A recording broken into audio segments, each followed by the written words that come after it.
D'être ici cet après-midi avec nos partenaires allemands GreenTech Capital qui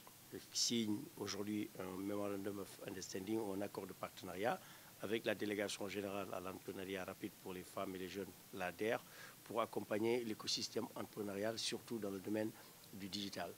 Ce partenariat, comme l'a dit M. Young ici, que je remercie au passage, permettra de continuer le travail que la délégation générale à l'entrepreneuriat rapide pour les femmes et les jeunes a fait il y a l'année dernière sur un financement de plus de 2 millions de dollars, environ 1,1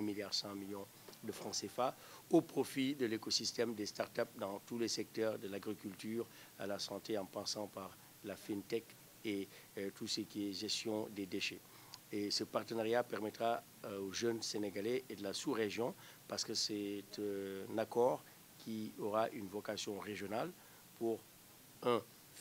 accompagner à financer les startups et les PME dans le numérique, 2, les accompagner pour tout ce qui est renforcement des capacités, mais aussi 3, les aider à mettre en place une infrastructure commune, ou communément appelée backbone, qui leur permettront chacun de faire le travail qu'ils font en termes de développement, en termes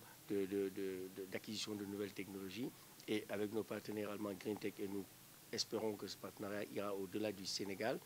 permettra aujourd'hui de mettre le Sénégal, comme on l'a fait ce matin, avec la pose de la première pierre du centre d'innovation et d'entrepreneuriat qui aura lieu à Dakar dans les 18 prochains mois à venir, que GreenTech, qui sera présent dans ces locaux avec d'autres grands groupes, nous permettront vraiment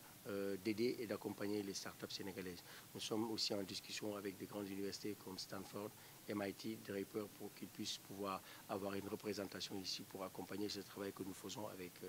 GreenTech. On va mettre en place un écosystème, comme il a dit tout à l'heure, Venture Building, une équipe dédiée pour accompagner les startups, du financement. Le chef de l'État a déjà mis sur la table une enveloppe de 15 milliards de francs CFA, 5 millions de dollars par an, c'est-à-dire 3 milliards par an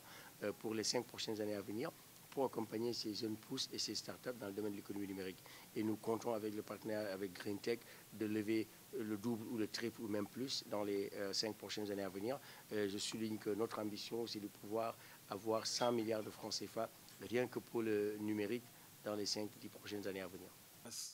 La première structure de venture building en Afrique francophone qui va permettre de supporter en fait les entrepreneurs les jeunes entrepreneurs de l'Afrique francophone, leur apporter un soutien opérationnel et faciliter le transfert de connaissances qui leur permettra d'avoir accès à plus de liquidités et développer leur continent. Je remercie le ministre pour avoir pris le temps de regarder en fait et de suivre les résultats qui ont été développés avec le modèle de support opérationnel Transformative Venture Building et d'avoir vu en fait l'opportunité d'implanter ce modèle et de le combiner avec certaines des opérations de l'ADER afin de démontrer l'implication et l'efficacité qu'un investissement développé en collaboration, en partenariat et avec les autorités locales et une structure privée spécialisée dans l'investissement pour les startups africaines.